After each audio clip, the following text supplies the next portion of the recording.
Hey, good day, everybody. Welcome back to our Chavruta Sessions live from Jerusalem with Rabbi Chaim Goldberg of the Noahide World Center. We're just waiting for the rabbi to show up into the Google Meets room. Oh, he's just coming in right now. But currently we're joined by the usual suspects. We've got Vincent and our friend Ange and Helen and Jacob and Bart, and I see the rabbis here. So let's pin the rabbi into the big screen. So, Rabbi, you are with us. So I'm going to turn the class over to you, Rabbi.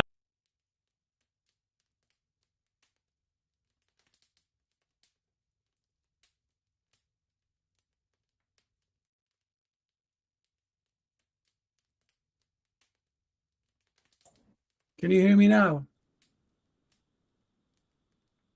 Good to see you all. Happy New Year. I see that you're shining, all of you. I think that the wine didn't went out yet. Okay, everything is fine.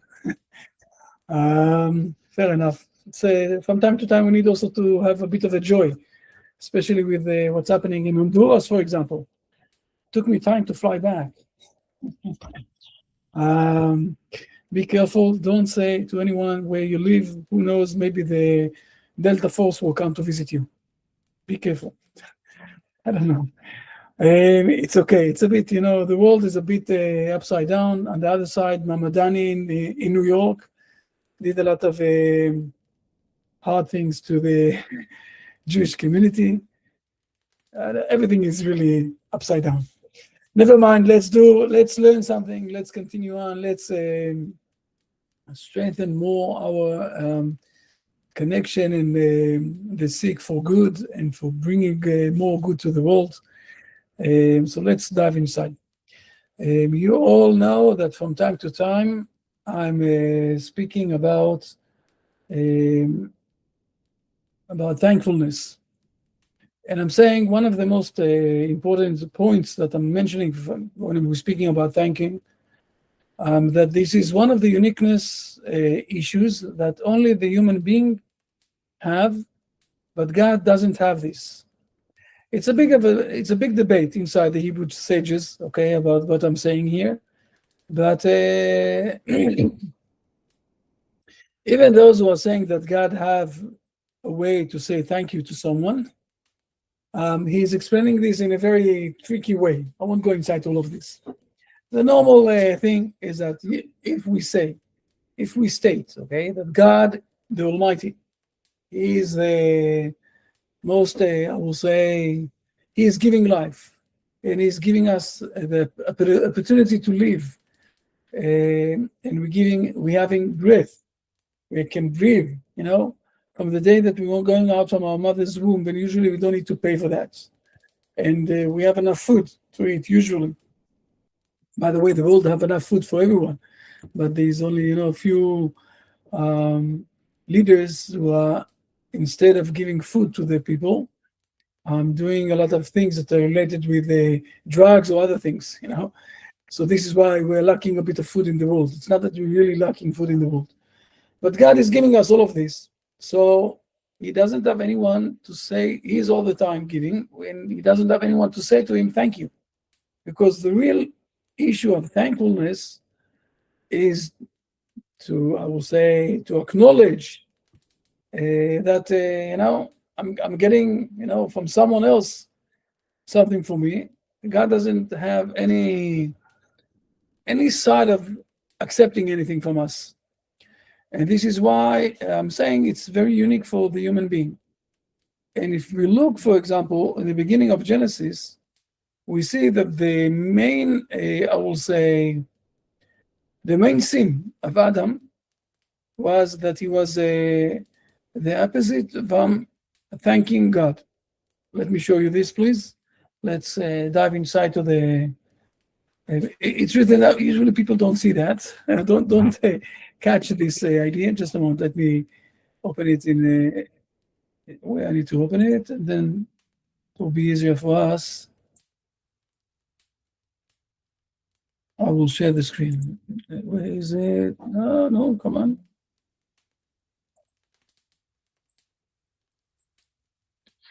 You can see my screen, right? You can see it. So in chapter 3, after Adam and Eve ate from the tree, from the forbidden tree, God is asking them, let's read it for a moment. Please read verses 8 and 9. Done. Verse 8, and they heard the voice of the Lord going in the garden to the direction of the sun, and the man and his wife hid from before the Lord God in the midst of the trees of the garden. And the Lord God called to the man, and he said to him, where are you? By the way, this is a question that we have until today. God is asking all of us all the time, where are you? Where are you standing? What is your mission in life? What are you doing in life? Are you putting any value in your life, whatever it is? And then God is asking him also, let's read 10, 11, and 12, please. 10, and he said, I heard your voice in the garden, and I was afraid because I am naked, so I hid. And he said, who told you that you are naked? Have you eaten from the tree of which I commanded you not to eat? And the man said, the woman whom you gave to be with me, she gave me of the tree, so I ate. So the answer here is not only blaming someone else and not taking responsibility of what I'm doing, it's also being very unthankfulness to God, because if you will remember in chapter 2, God felt that man is very lonely, so he created the woman so he won't be alone. Remember that in chapter 2? And now suddenly he's saying, no, it wasn't me, it was the woman. So look at Rashi. Let's see Rashi for a moment. Very, very short one, but a very exact one, okay? It is.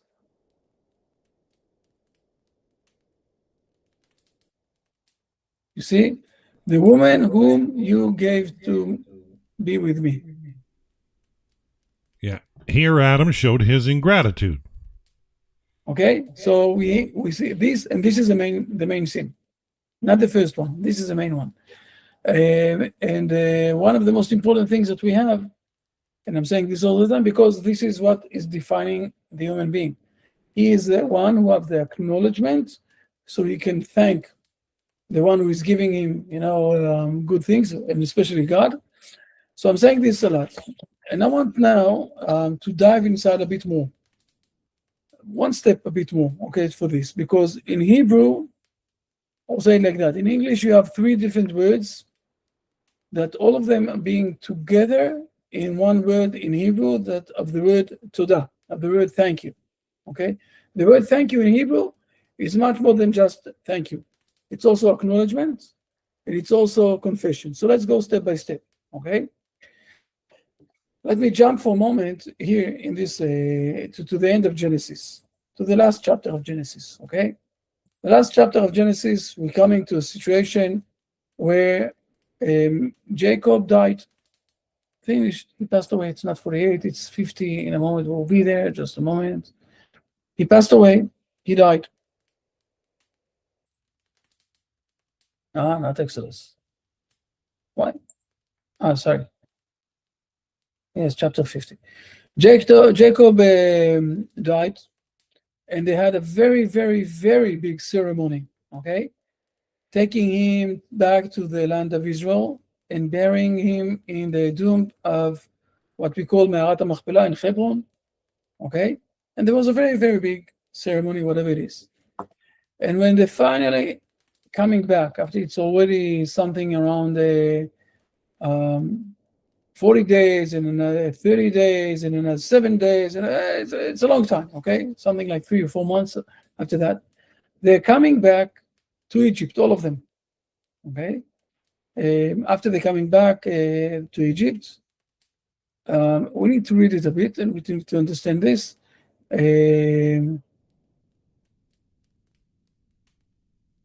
Let's read, from 14, we'll read a bit. Please. Okay, verse 14. And Joseph returned to Egypt, he and his brothers, and all who had gone up with him to bury his father after he had buried his father. Now Joseph's brothers saw that their father had died, and they said, perhaps Joseph will hate us and return to us all the evil that we did to him. So they commanded messengers to go to Joseph to say, your father commanded us before his death, saying, so shall you say to Joseph, please forgive now your brothers' transgressions and their sin, for they did evil to you. Now please forgive the transgression of the servants of the God of your father. Joseph wept when they spoke to him. 18. Let's read a bit more until the end of 21, please. Okay, his brothers also went and fell before him, and they said, behold, we are your slaves. But Joseph said to them, don't be afraid, for am I instead of God? Indeed, you intended evil against me, but God designed it for good, in order to bring about what is at present, to keep a great populace alive. So now do not fear, I will sustain you and your small children. And he comforted them and spoke to their hearts. Okay, so I want the story here is very clear. Okay, now let's be on the other side. Let's be clear. We never saw that Jacob said to the brothers, "Speak like that with Joseph." More than that, if he would have assumed to do something like that, was probably Jacob would have spoken to Joseph straight ahead. Our sages are saying that Joseph didn't know until the end of his life that Joseph was being stolen with the intention of his brothers. More than that, it says our sages are saying to us, and there are hints for that also in the scripture, that Joseph never stayed alone in 4 eyes with Jacob, his father. So he won't ask him what happened, and he won't say lies to his father. Okay. Point number 1. Point number 2, we see here something that we will meet again with King David. Let's remind for ourselves, okay, for a moment, the script or the scripture and the story in Samuel 1, okay, before the King David is becoming a full king, and when Samuel is going and nominating David to become a king, and King Saul is chasing him and trying to kill him, not once, few times, and each time the servant of David, he have at least 2 times that he have the possibility of killing Saul, and he's not touching him. And the servants of David is saying to him, or the people around him is saying to him all the time, this is your opportunity. Stop this thing that he's running after you. You are being also nominated by Samuel to become a king. And every time King David is saying, I'm not God. And I'm not going to punish anyone who did a sin. It's very interesting. I'm saying this, by the way. In a moment, we're going to dive inside to more things that is related also with gratitude. Okay, just a moment. But I'm saying here something very important that we need to understand regarding our behavior. It might be that from time to time, someone is doing to us hard things. But we are not God we need to stop it. We don't need to accept it. We don't need to say, okay, do to me hard things, say something like that. You smacked me on the right side, okay, I will give you the left side. It's a nonsense, okay? Not to say those things. But you need to stop yourself. You don't need to be insulted. You don't need to be smacked. You don't need to be to get all the time hard things against yourself. But on the other side, you need to remember that it's mainly that God is trying to wake you up for something. And God have a lot of, I will say, messengers.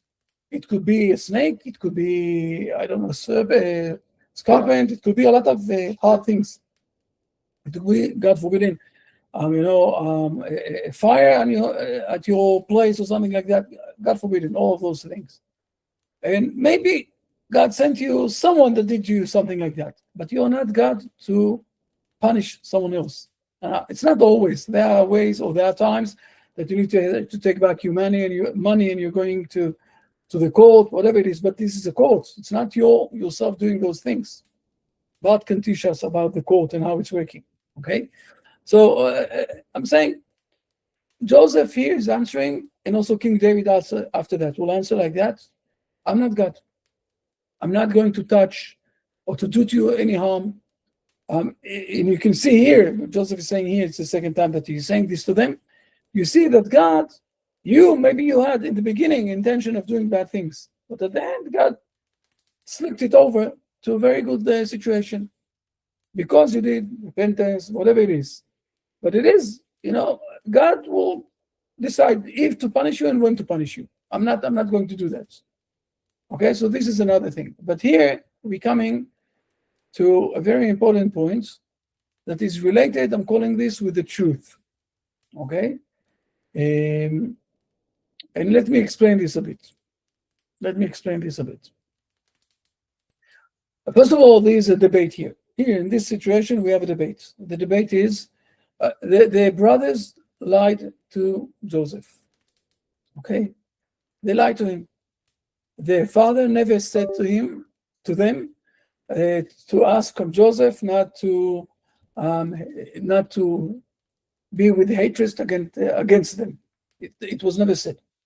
So we have here two values. One value is the truth, don't lie, and the other value is the value of peace, shalom. Okay, shalom bayit, what we call, that there will be a good connection between the brothers. And the Torah is deciding to twist the truth a bit and to show us that if there are between those two values, okay, the truth and the shalom bayit, okay, the harmonious inside the home, that it's okay to change a bit, to twist a bit the truth, not to say everything. Okay, I will say it in a different level. There is now we see here also a very important thing that Joseph is weeping, right? He's crying. He's crying. Why is he crying? Because he understands the situation, and it's really hard for him. This not 100% truth that is happening here, and that they are suspecting him that he will do something bad to them. It's hard for him, this situation. So basically we have here a question about the truth that I'm holding inside me. It's between me and myself, and the relation that I have with my brothers. What is the most important value that we learn here? That the relation with your family is more important than the 100% truth of saying this truth in this way. Think about this for a moment. You see here, not once people asking me, but my wife, my husband is not a Noahide, she's not a Noahide, and they're asking me to come to this event, to that event, and always I'm saying, shalom bayit is more important, and don't worship idolatry, but on the other side, don't ruin the shalom bayit. Shalom bayit is more important. Bend a bit your truth, I will say it like that, because the truth is something inside you, and in our world today, it's more important, the relation with your family. Here is where I learned it, okay?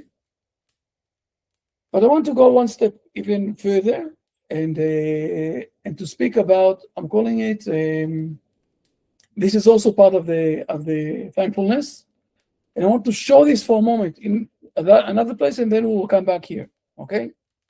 The other two places I want to show this is when Joseph is saying, I will say, explaining, that Joseph was a master of the dreaming, okay? He was a dreamer. Yes, there's a song of one of the big bands about I'm a dreamer, right? There's a song like that, Jacob, who is singing it, I'm a dreamer. Who is singing it? I don't remember now. Okay, there's a song like that, okay? But Joseph was a big dreamer. He dreamed about himself, and it happened.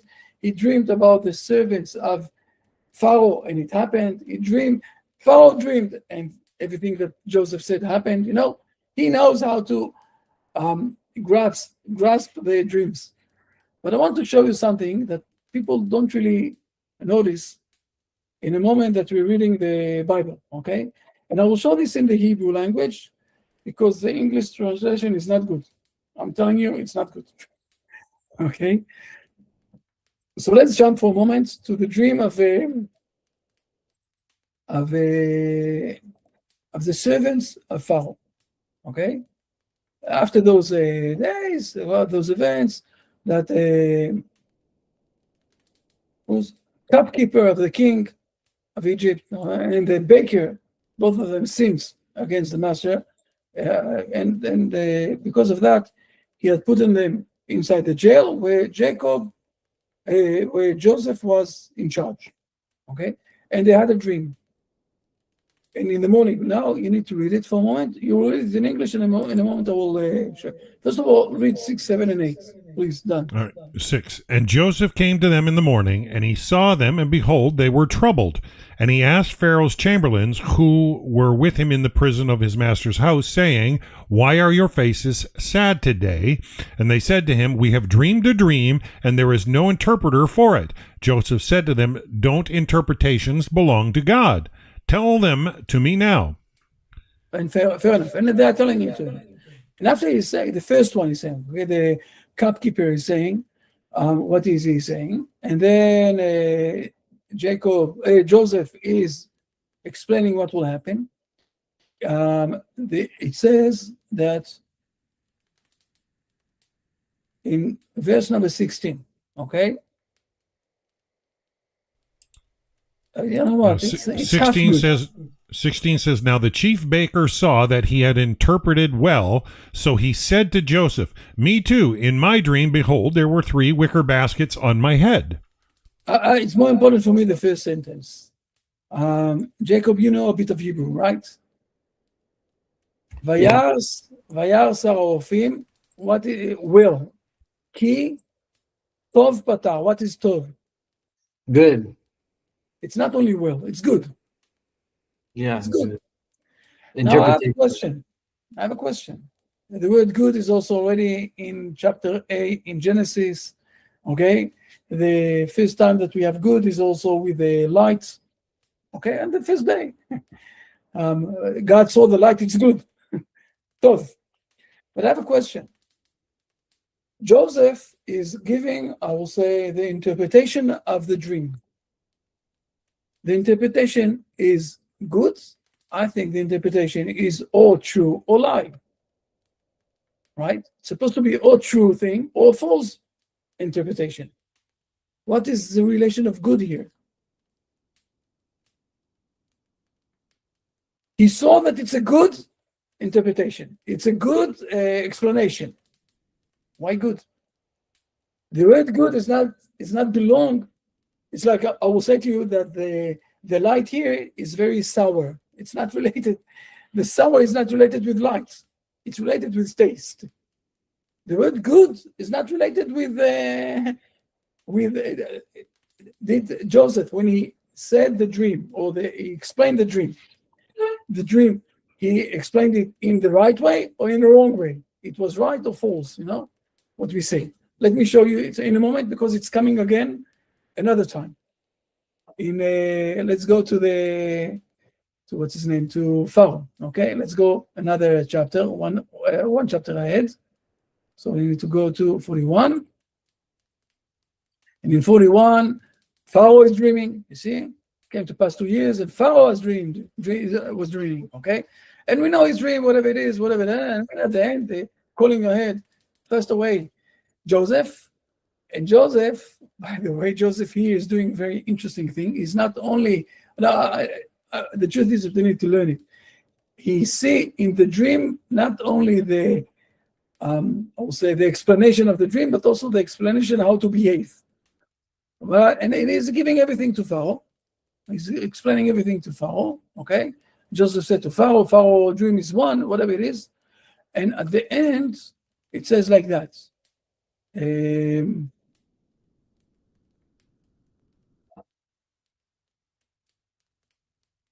Let's read it in English first, and then I will show this in Hebrew again. Done? Verse 37, the matter pleased Pharaoh and all his servants. The word pleased is very interesting. Let's jump from one to the Hebrew. The word is vayitav. It was good in the eyes of Pharaoh. Again, the same thing. Vayitav, tov. Okay, the word tov. Tov is good. And again, I'm asking the same thing. Joseph gave an interpretation, explanation to this dream. And suddenly, instead of speaking about true or false, true or lie, whatever it is, the scale between them, we're starting to speak about good and bad. I want to now you start to realize the profound understanding of the word thankfulness. When something is 100% true, it's also good. We feel that it's good. We feel that this is it. All of you can start to think about things like that. Okay, where you suddenly acknowledge something, and I'm using this word, acknowledge something, and you say to yourself, this is a true thing, it's good. I'm 100% aligned with this. It's not only true, it's also good. It's 100% true, so it's also good. I'm feeling very confident with this true thing. It's a good thing. The word thank you in Hebrew is also that I'm acknowledging this idea, and I agree to that, to the truth, in a 100% way. 100%. I agree with this truth. This is one of the explanation of the word todah, thank you, that we say in Hebrew. So on one side we're saying thank you. We're really thanking God for all of the good things that He's giving us. We are also acknowledging that it's good for us, and we agree with the truth. This is another thing inside the thankfulness. And the last one is related with confession, because I agree that this is good what I'm getting, and I'm doing some sort of confession. Okay, it says there is I can jump to show you this verse. It also says there the word todah, thank you. Just a moment, I will jump to there. Okay, for a moment. It's in how do you say this all the time? We say Mishle, you say Proverbs, right? Proverbs, yes. In chapter 28, verse 13. Please read verse 13. He who conceals his sins will not succeed, but he who confesses and abandons them will obtain mercy. The word confesses, okay, is the word thank you. Modeh. You see here? Modeh. Modeh ani lefanecha. I'm thanking you. Because when I'm thanking someone, basically I'm confessing that I'm doing some sort of confession in front of him, the one who is giving me this good thing, okay? I'm also confessioning him for the things that he's giving us. And this is what we say. It's the same word. In Hebrew, all the three meanings are coming inside to the thankfulness. So thankfulness, not only that the human being is the only one who can do that, God can't do that, okay? It's something that is unique for us. Because the acknowledgement that we have, because we have free will, okay? So we're not only thanking, we're also acknowledging, and this is where the good is coming inside. And we're also doing some sort of confession in front of God for Him giving us those goods, whatever it is, or if it's not in front of God, it could be in front of someone else, okay? I'm thanking my wife, I'm thanking my husband, that he's helping me all those years, and we are together all those years, okay? He's very good with me. And again, everything is connected one to each other, as we said before, as I showed you also in the verses. And now if we will jump back to the story of Jacob and the brothers, we will start to realize why he cried. Joseph. Why Joseph cried? It was hard for him. The confession of his brothers was hard for him. He said, I'm not God. You're confessing in front of the wrong person here in the room. There's someone else. You need to do confession in front of God. I won't replace him. I won't punish you. I won't do anything to you. Okay, it's hard for him, this situation. So we learned here very, I will say, important things that are related with the movement of the human being. It's inside him. Okay, it's in three levels. I will say it like that. Acknowledgement is on the side of the brain. Okay, to say thank you for, I will say, something that is related with my emotions, and the confession is related also with my actions. All three levels of me as a human being, okay, are being modified and being spelled in one word, in Hebrew, the word thank you. Modeh. And this is the first word that we say when we wake up in the morning. So we've learned here, not only that, what I'm saying all the time, the human being is the only one who can say thank you to God. God can't say thank you to the human being because we're not giving her anything. But we also learned here the profound understanding of this word. Now, if there are any questions, this is the time. Yes, please. Not everyone together. One by one. Please. I said to you a lot of things. I know. It's a bit, as Dan saying, from time to time, you need to listen to this again, I think. But it's okay. You will do it. And but I remember that we have questions that I need to answer. I remember that. It will come. Okay? Everything at its time.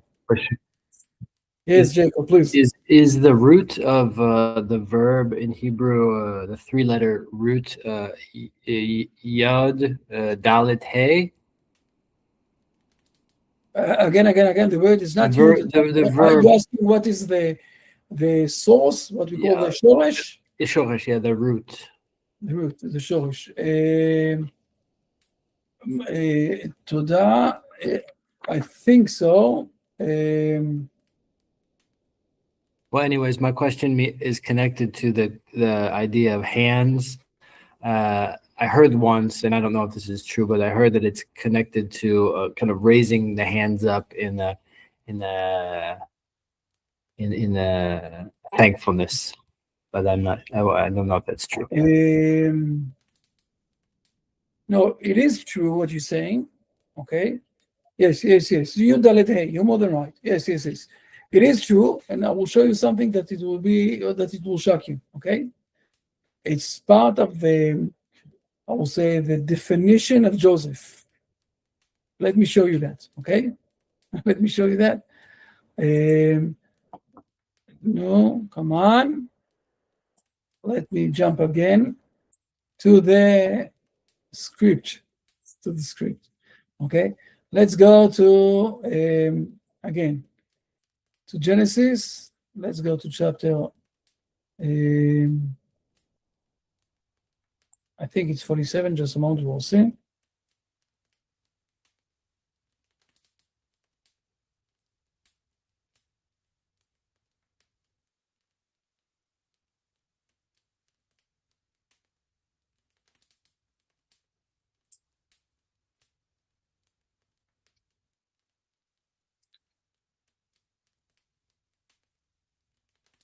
Here it is.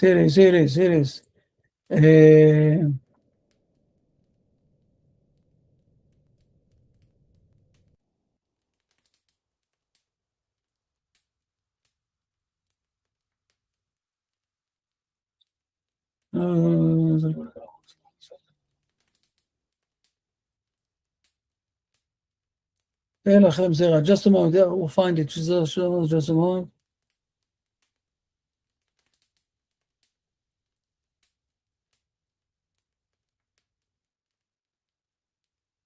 I can't believe it. Just oh,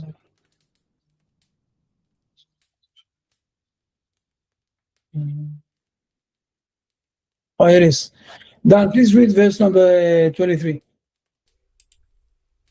23. Joseph said to the people, Behold, I have bought you and your farmland today for Pharaoh. Behold, you have seed, so sow the soil. When he's saying you have seed, from where do they have seed? Okay, it says here, He lachem zera. Okay, I'm giving you from my hand.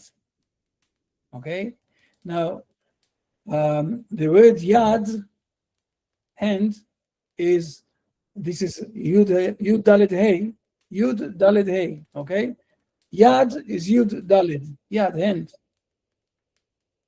After the letter dalet, we have the letter hey. This one here. Okay, just a moment. The letter hey. When someone is giving you something, he is opening his hand, right? This is how you give someone. You open your hand. This is what's written down here. Take from Joseph.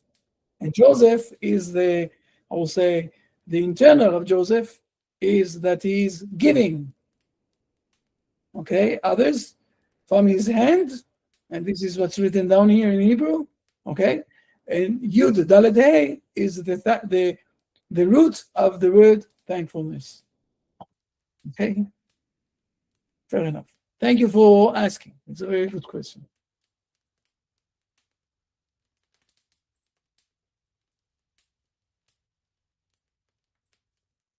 I see that everybody else is quiet. Be shocked. From time to time, we have also permission to learn something much more profound. It's okay, right? You allow me. Just while we're on the subject of Joseph, I understand that Joseph wanted to influence the Egyptians to be more moral, to follow the 7 laws, but he maybe didn't go about it the correct way. Could you talk a little bit about that? Okay, you're raising up a very interesting issue. Very interesting issue. There was a very profound debate between Joseph and Judah, how the Jewish nation is supposed to work in this world. Joseph said, we need to be part of the world, to go to the main, I will say, empire in those days, and from there inside to bring everybody to believe as the 7 laws of Noah, and even maybe to move them a bit more, to push them a bit more. One of the things that is being said, hinted in the story, that he demanded from all of the Egyptians to do circumcision. So they went to Pharaoh and said to him, what's happening here? And he said to them, look, Joseph decided that there will be a famine, and it happened. So don't play with him. All of you do circumcision, okay? But the meaning of this midrash, of this idea, is that Joseph tried very much to bring them to the level of moral level of the Hebrew nation. And he believed that the way of working and influencing the world is through the big nation in those days. While Judah said, no, we're supposed to be ourselves inside the Hebrew nation, and everybody else will see who we are and will get influenced. Okay? And this was the main debate between those two. And this is why they threw him out from the family. Now, at the end, we see that God is, I will say, working with those two people, or with those two concepts. I will say it like that, okay? With the concept of Joseph and with the concept of Judah. With the concept of Joseph, we have, hi, the next generation is here. Good to see you.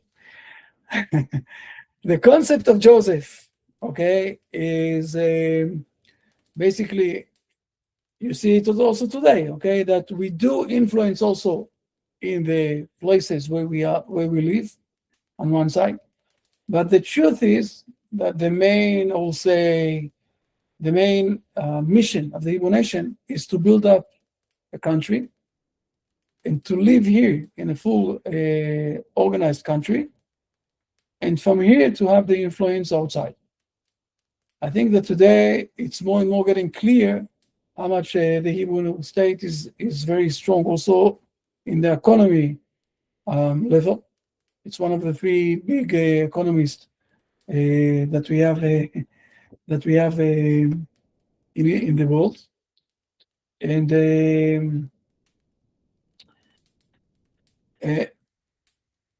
I think that if I will be honest, and you can tell me more than that, but I think that one of the reasons why we have so many Noahide people around the world, so many communities, so many people, it's because we have also a nation that is living in Israel. Because when we were in the exile, sitting in the ghettos of the Hebrew nation, nobody listened to us. Today, people are listening to us. Also for those rabbis who are living in the diaspora, okay, outside from Israel. But people are listening to us mainly because there is the Hebrew state. I think so. This is mainly what's happening. People don't, and when you speak with people, they're saying it. Okay, I will say to you that there was I can find it if you want. There was a discussion between Rabbi Sherki and Rabbi Friedman, Manis Friedman. I don't know if you saw that. Okay, it's on the internet. So Rabbi Sherki said to him, you know that people are listening to you because we came back to our homeland. But Rabbi Manis Friedman is not doesn't want to answer him. Look at this again, you will see it. Okay, so but he's denying something that is true. Okay, go to Rabbi Skobach, okay, in Canada, okay, in Toronto. He will say to you that it's true. Go to Rabbi Tuvia Zinger. Ask him. It's not a mistake that he came to Israel after a long time. That he's living today in Jerusalem next to us. We're speaking with him from time to time. We have a good relation. But the reason is very simple: because the Hebrew nation became a nation, so people are listening to us. So at the end, Judah is right, and this is the way to work, and this is what God is demanding from us. But there are also times, that Joseph is the way, and this is the main debate between those two. And this is why we say that we have two kinds of Messiah. We have Mashiach ben Yosef, and we have Mashiach ben David. We have the Messiah of Joseph, and we have the Messiah of King David. But today we on the side of King David. It's the more powerful, and we have more and more people that are joining us, and it's good, it's great, it's amazing. I'm reminding again that we're going to do in the beginning of November next year a big conference here in Jerusalem. You can see it on the site, but it's only the beginning. I hope that in the next coming 2-3 weeks, we will also publish all the program. The program is going to contain as well also a bit of tour in Israel, in the right places. Don't be afraid. We're not going to take you to worship idolatry. We're going to do a bit of tour, and also it's going to be also the establishment of the Noahide world movement, that people will meet one each other, but we're also going to be with a lot of relation with other countries. People will meet a lot of countries one with each other. It's going to be very huge, very big. But you're all invited. All those who are learning with us will get also VIP, of course. Of course. Fair enough. Yeah, I've kind of got it marked on my calendar. Rabbi Shmuel, you want to say something? Detail. Please. דבר על מה שבא לך, אני לא יודע מתי שמעת אותי. Welcome, Rabbi Hirschler. לא שומעים אותך. Rabbi Shmuel, we can't hear you. There's a mute button on the bottom. All right. Is that better? You Now got Better it. now? Yes, yes, Yeah, excellent. opinion. Never underestimate a VIP offer by Rabbi Chaim. It's always a good idea. You'll always know that you'll get the best condition. Go for it. Yeah. So just make sure if he's behind the scenes, it's going to work. That's number one to take into account. So you're going to have a wonderful plight if you're with him. That's number one. And number two, you know what? I think our world is going through a very interesting period in recent times. You have a president who decides to take over and seize a leader in South America, and basically has decided overnight to change what happens in the world. Sometimes you get the impression for a moment that there are some people out there like Putin or Trump or some other people that feel they're basically running the entire world. And when you really have the proper faith in God, and you see that he is really managing his world despite those people out there who think that they have unlimited power, it's totally inaccurate. Number one, no one has any guarantee, including the American leader, that he'll be in power in 3 years' time at all. And even that's not taken for granted. Number one. Number two, even these people have limitations, and everybody is trying, hopefully, that's what I hope, Angelique, that is that where everybody wants to avoid having a world conflict, just trying to get some of the evil. And I think back about the story of the plight of the Jews in Egypt after being in servitude for 2 centuries plus, and to go through a miraculous event that actually clicked us and brought us together to our relationship with God.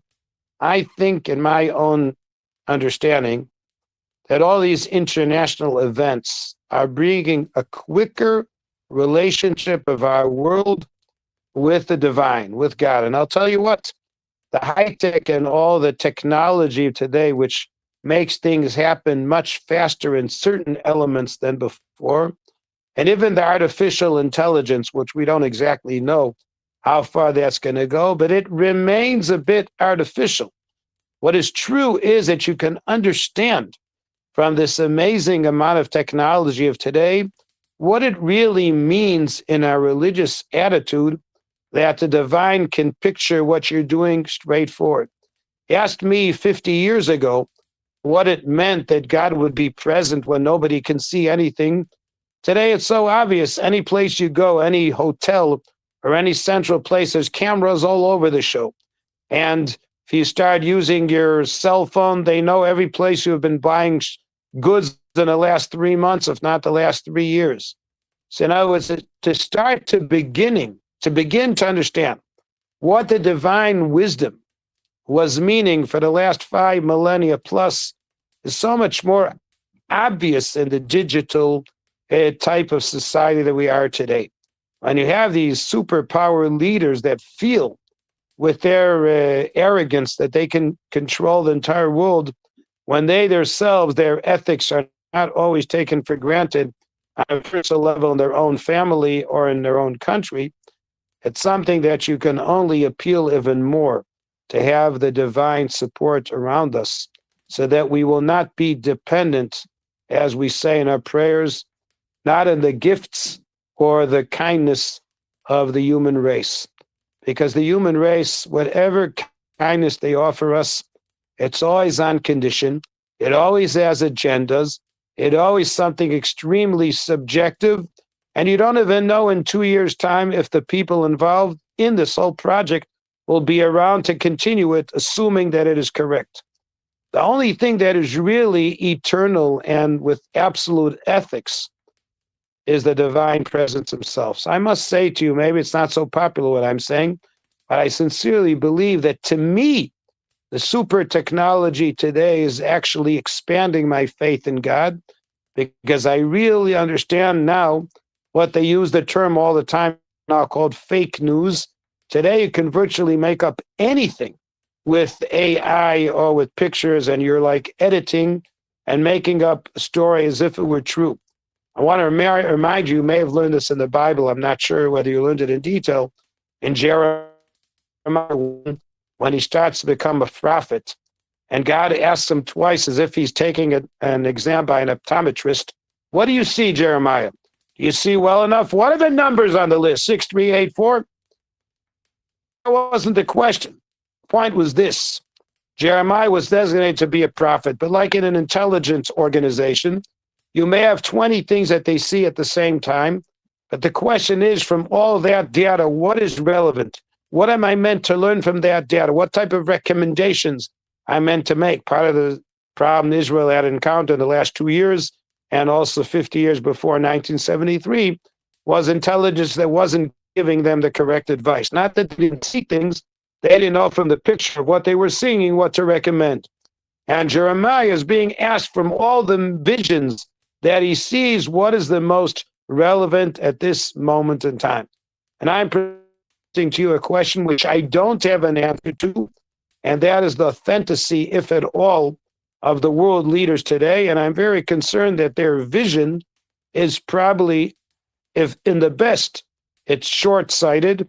I can hardly see in long sight that they know exactly what they're trying to get to. It may be good for them the next couple of years for their own political development, and maybe they'll be remembered for doing special things the way they see it. But is there a long-term insight of how this is going to work? And can we really trust the people that are trying to make deals together today that they really are? I'm pretty doubtful about it. I want to remind you that more than 100 years ago, when communism started to develop its theory and people starting to practice it, there were a lot of sincere ethical points in favor of this communal type of arrangement. But the amount of homicide, cruelty, the way they treated people in practice after they got into leadership, bounced back the whole ideology, the whole vision, and to be something that we can't really be proud of. So to me, with all these so-called developments of today, I admit, maybe you can see I'm a little bit fanatic. It brings me to a stronger belief in God. That's the only thing out in the world that I really can trust that is authentic. That's what I'd like to say to you today. And I welcome you to ask questions on what I presented, but I really believe that.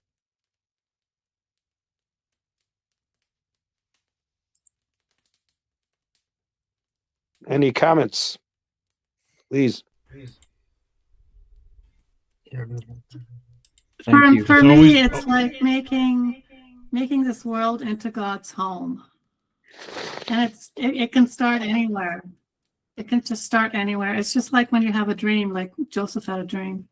I mean, he had, he was able to interpret his dreams. How do I interpret my dreams? I need to go past that. So I need to know. I know something that was written to me this week, and it's to make the world a dwelling place, for God. How do I do that? I have an idea, but once you start working into that idea, it will start to come more and more, because your purpose is a divine purpose. It isn't just anything. It's just, yes. And then even when you say, okay, Lord, God, you didn't do anything here, but yes, he did, because he's got you. You're here for this time, at this time in history.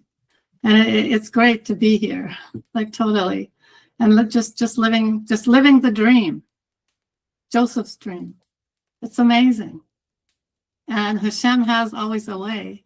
And so even with us, we have our neighbors, and we are getting together so many times now. It's amazing. And they ask questions. And you just keep going. And even with my MP that I'm going to have a good talk with, he wants to know the things that I've said to him. So whatever we do, your dream can go. Like just go, run with it. Anyways, that's all I gotta say. Thanks. No, but actually what you said is highly important. When you actually are trying to help other people and your heart is towards them, you achieve a lot more than you even can anticipate. And despite the indirect criticism that I presented towards AI, there's one thing which I'm rather favorable about using them. One of the good things about AI is, let's say you want to give a lecture and you're looking for 3 or 4 titles in theory that one may sound presentable to an audience. They will give you a number of options. Some of the stuff is absolute rubbish, but some of the ideas they come up are not silly. For example, if you're trying to fulfill a dream, Angela, and you want it to be done, and you put down and you offer them what can be some of the tools or means to achieve the dream, they may give you 11 electives what you can do. Let's say even some of them, 7 are nonsense, but 4 of them may be relevant, and you'll be able to use it. And because it's so automatic, it'd be easier for you to move to the next step in getting your goal done by getting a little bit of advice, even from something which is, electronic, but still, you're the one who's going to make it work. All you need is a couple of perks, maybe how to get that vision done, and they may have some ideas, history, and from experience of the world, how certain goals may be implemented. I don't think it's a bad idea.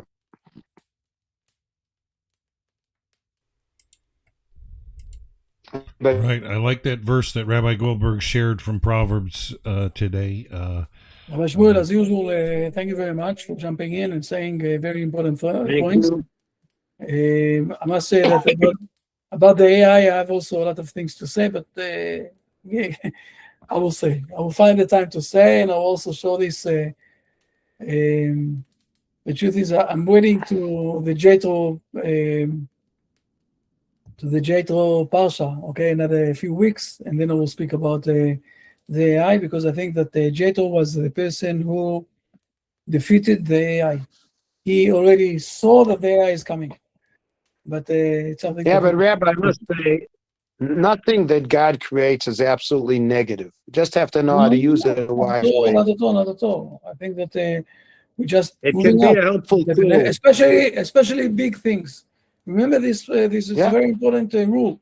Especially big things that's happening worldwide, they are not mistake.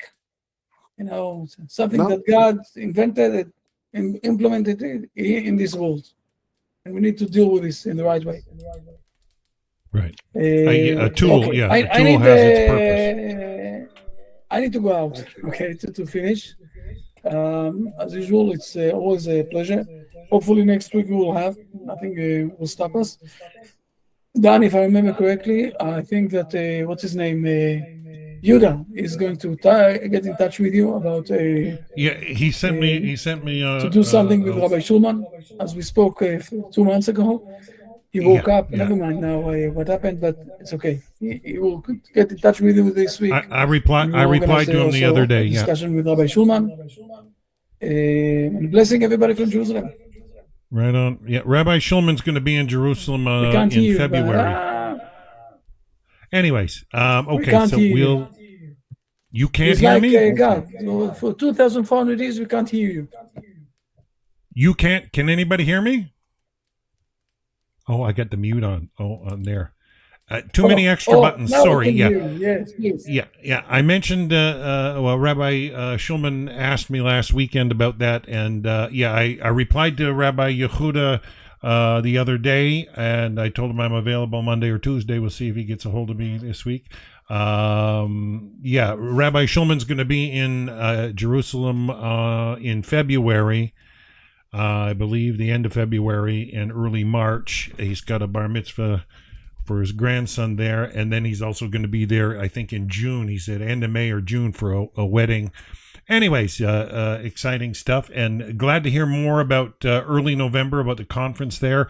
We look forward to bringing up some more details. I shared it with a group last week, and there's some other interest from people in the U.S. Maybe come along.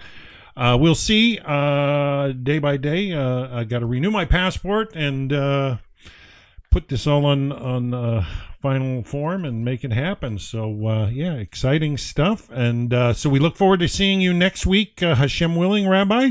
I do have a session tomorrow night, a meditation session with Mrs. Hashi Skobak. Always exciting. We actually, she got over 1,500 views on the last one. Exciting, and I don't know why, but maybe some people investigating, but good stuff. So we're going to sign out for today, and we'll be back next week, Baruch Hashem. And till then, have a wonderful, wonderful week, everybody. Bye for now.